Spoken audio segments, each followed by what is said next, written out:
Hola, mi nombre es José Lugones, médico especialista en diagnóstico por imágenes y trabajo en el Sanatorio Allende. La clase que les voy a presentar es acerca del mediastino. Antes de comenzar, quiero agradecer a los organizadores por darme la posibilidad de participar en este curso que es tan importante para la formación del médico especialista. Los objetivos de esta charla es hacer una reseña de la anatomía normal del mediastino. Vamos a hablar de las líneas mediastinales, de las modalidades diagnósticas y identificar la presencia de patología mediastinal. El mediastino es el espacio que está comprendido entre los dos pulmones. Está limitado lateralmente por las hojas pleurales parietales, caudalmente por el diafragma, a nivel anterior por el esternón y a nivel posterior por las caras anteriores de las vértebras dorsales. Si bien se han propuesto múltiples formas de clasificarlo, la mejor forma anatómica para la división es dividirlo en un mediastino anterior, medio y posterior. El mediastino anterior presenta como límite el esternón, la aorta, los vasos brachiocefálicos, el opérculo torácico, el pericardio y el diafragma. En el contenido podemos ver que en el niño está dado por el timo, la grasa, rama de los vasos torácicos internos, vasos y nódulos linfáticos. El mediastino medio presenta como límites el pericardio, la tráquea, el opérculo torácico y el diafragma. De contenido está el pericardio, el corazón y el nacimiento de los grandes vasos, la aorta ascendente, la vena cava superior y los nervios frénicos. El mediastino posterior presenta como límites la tráquea, el pericardio, la columna vertebral, el opérculo torácico, el esófago y el diafragma. El contenido del mediastino posterior está dado por la aorta, el conducto torácico, los vasos y nódulos linfáticos, venas ácidos y hemiácidos, los nervios esplácnicos, vagos y troncos simpáticos, el esófago y el plexo esofágico.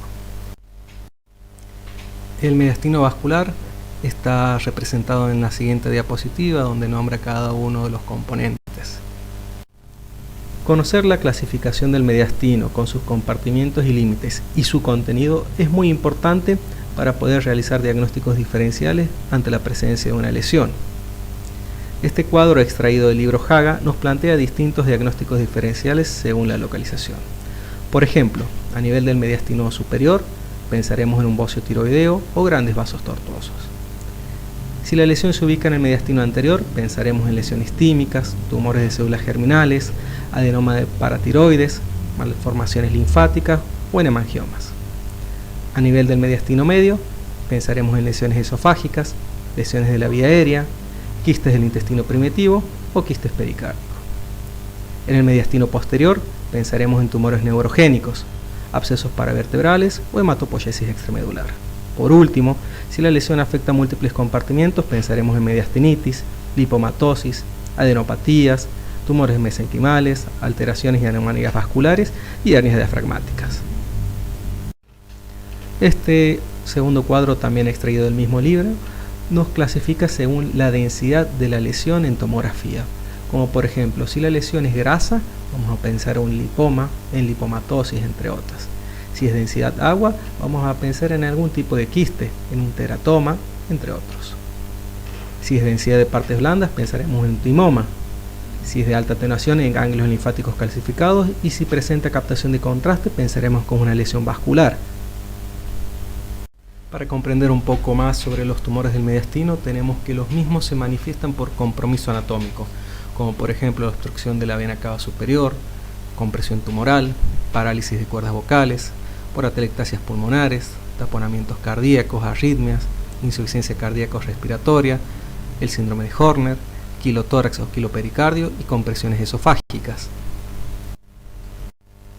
Es útil conocer las líneas mediastinales. Las mismas son líneas de fino espesor de 1 milímetro o menos y están conformados por aire y tejido en su interior. Dentro de las líneas mediastinales tenemos la línea de unión anterior, que está conformada por la interposición de la pleura visceral y parietal y grasa en medio de ambas. Es normalmente visible entre el 24 a 50% de las radiografías normales.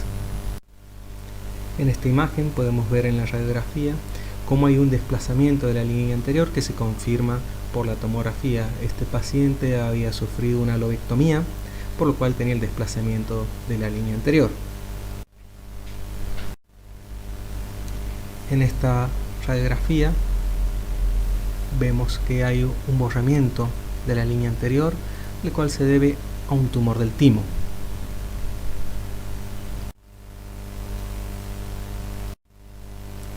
La línea de unión posterior está formada por la interposición de la pleura visceral y parietal a nivel posteromedial de los pulmones. Aparece como una línea ligeramente convexa hacia la izquierda, típicamente proyectada a través de la tráquea. La línea de unión posterior se ve en aproximadamente el 32% de las radiografías de tórax. Cuando vemos un abultamiento anormal o una convexidad, podemos pensar que hay alguna anomalía mediastinal posterior, como las masas esofágicas. En esta imagen vemos una resonancia de tórax en el cual la línea mediastinal posterior se encuentra desplazada por un tumor de pulmón. La línea paratraqueal derecha está conformada por la pleura visceral y parietal del lóbulo superior derecho, el reborde derecho de la tráquea y la grasa mediastinal, presentando un espesor normal de hasta 4 milímetros. Comienza a nivel de las clavículas y se extiende hasta el ángulo traqueobronquial derecho.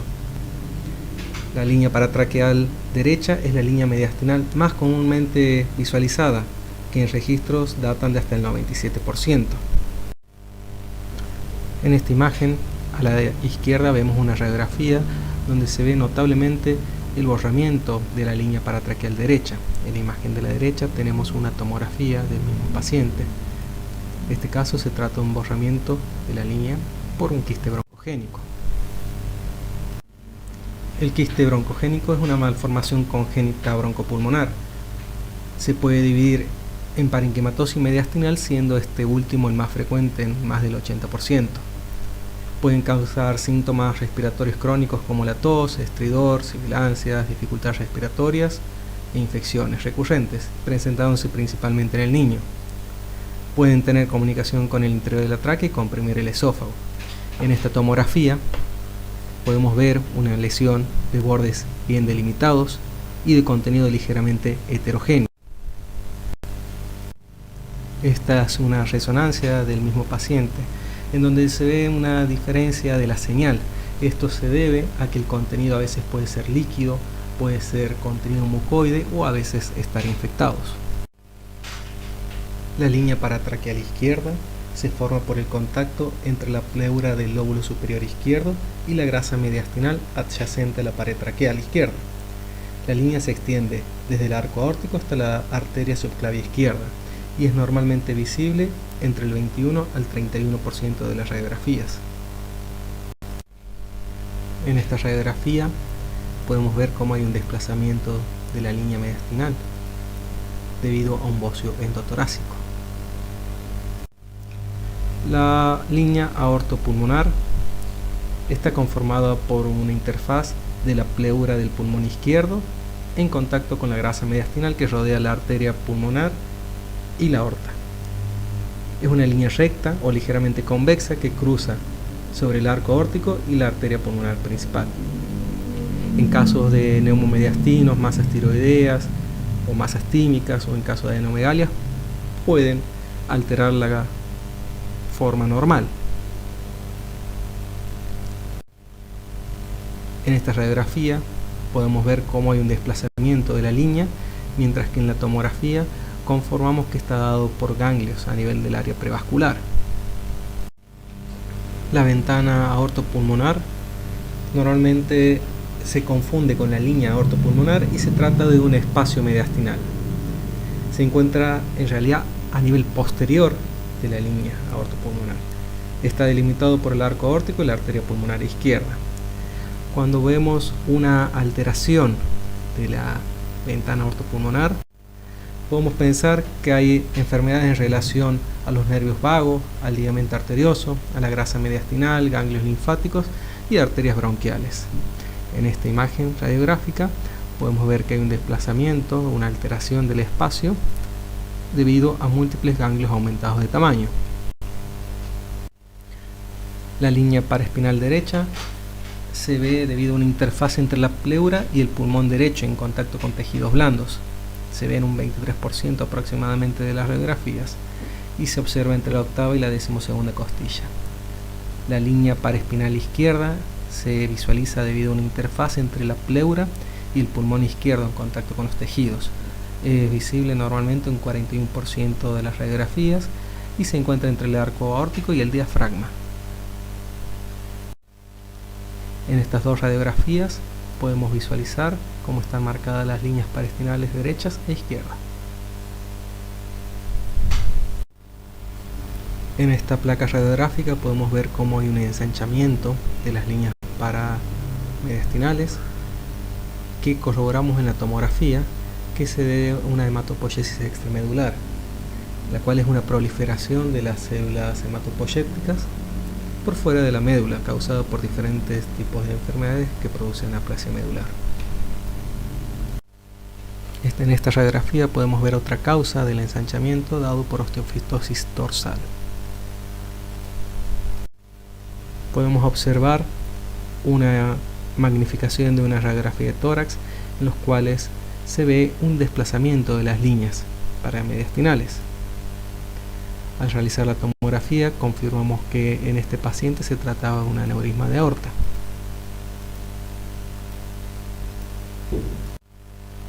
El receso ácido esofágico, si bien no es una línea, sigue siendo una importante interfaz por diferencia de densidades entre el mediastino y la porción posterior del lóbulo inferior derecho. Puede verse alterado por la presencia de adenomegalias, por una hernia hiatal, por malformaciones broncopulmonares, tumores esofágicos, neumonías pleurales y cardiomegalias con agrandamiento de la aurícula izquierda. En esta radiografía podemos ver cómo hay un desplazamiento de la misma debido a una importante hernia de hiato, que lo corroboramos con la tomografía. La línea de la pared posterior del bronco intermedio es una línea mediastinal que se visualiza en la proyección de perfil. Se la puede observar en el 90 a 95% de las radiografías y está formada por el aire que está en el pulmón y el receso ácido esofágico. Normalmente mide entre 3 a 4 centímetros. Esta línea puede verse alterada en casos de edema pulmonar, cáncer de pulmón, tuberculosis, adenomegalias, metástasis, amiloidosis, entre otras. En esta radiografía de tórax de frente de perfil podemos ver en la proyección lateral cómo se ve un engrosamiento de la línea. Esta radiografía es una normal, mientras que en la del lado derecho tenemos la previa en la cual se veía un tumor de pulmón. Podemos ver que es muy notorio el engrosamiento de la línea. Hay que hacer una evaluación adecuada de las radiografías de tórax para evaluar el mediastino. Para ello hay que identificar las líneas paramediastinales, hay que poder identificar las lesiones de anomalías vasculares, si es una anomalía sólida, quística, y mediante el estudio tomográfico la densidad de la lesión que nos va a ayudar a hacer el diagnóstico. Por último podemos hacer una definición anatómica de las relaciones con resonancia magnética. Cuando observamos una lesión mediastinal en radiografía, dicha lesión debe ser confirmada y evaluada con métodos complementarios como tomografía o resonancia. La tomografía es el método más usado para el estudio de las masas mediastinales. La resonancia, sin embargo, es utilizada más como un complemento. Tiene mayor resolución espacial y se prefiere en la evaluación de tumores neurogénicos. Es útil para demostrar la naturaleza quística de las lesiones que pueden aparecer como sólidas en la tomografía. Es necesaria en pacientes que son alérgicos al iodo cuando se quiere evaluar la relación vascular y puede ser de primera línea en los estudios de lesiones mediastino posterior, pero a veces puede crear dudas ante la presencia de calcificaciones. Ahora, para ir terminando con esta clase, vamos a presentar unos cuantos casos clínicos que son bastante interesantes. Esta es una radiografía de un paciente internado en terapia intensiva. Como podemos observar, se visualiza un notorio ensanchamiento mediastinal. En la tomografía computada podemos ver una imagen de densidad de partes blandas con calcificaciones parietales, por lo cual confirmamos una masa mediastinal anterior. Los posibles diagnósticos diferenciales pueden ser una lesión tímica, un linfoma, un tumor de células germinales, un tumor mesenquimal o una lesión vascular. Posteriormente se realiza la inyección de contraste, donde confirmamos el diagnóstico que se trata de un pseudoaneurisma de aorta. En el caso número 2, visualizamos una radiografía de tórax de frente y de perfil. Lo primero que nos llama la atención es un notorio ensanchamiento del mediastino. Sin embargo, hay que recordar que en la radiografía de tórax no solamente es el mediastino de los pulmones. Si visualizamos en el ángulo superior izquierdo, vemos que se observa una lesión lítica en el húmero. Esto nos podrá ir haciendo pensar que hay múltiples diagnósticos diferenciales que pueden ensanchar el mediastino y producir una lesión lítica. Al realizar la tomografía de tórax con inyección de contraste, podemos ver múltiples formaciones ganglionares y la lesión lítica visualizada previamente. Como diagnósticos diferenciales, podemos pensar en un linfoma, en metástasis o en algo infeccioso. Es lo menos probable. En este caso particularmente se trató de metástasis de un tumor renal. El caso número 3, podemos visualizar la radiografía de tórax de frente y perfil, en donde es muy notorio un colapso del lóbulo medio. Los posibles diagnósticos diferenciales pueden ser un proceso infeccioso, un cáncer de pulmón o un cuerpo extraño. Al realizar la tomografía podemos visualizar múltiples formaciones ganglionares calcificadas que producen obstrucción del bronquio del lóbulo medio. Los posibles diagnósticos diferenciales: una mediastinitis fibrosante, un linfoma, una metástasis o un caso de amiloidosis. Particularmente este caso se trató de una mediastinitis fibrosante. El caso número 4, podemos ver en la radiografía de frente y perfil múltiples engrosamientos mediastinales y pleurales. Como posibles diagnósticos diferenciales: un mesotelioma, metástasis o un timoma invasivo. Posteriormente se realizó una tomografía de tórax con contraste endovenoso.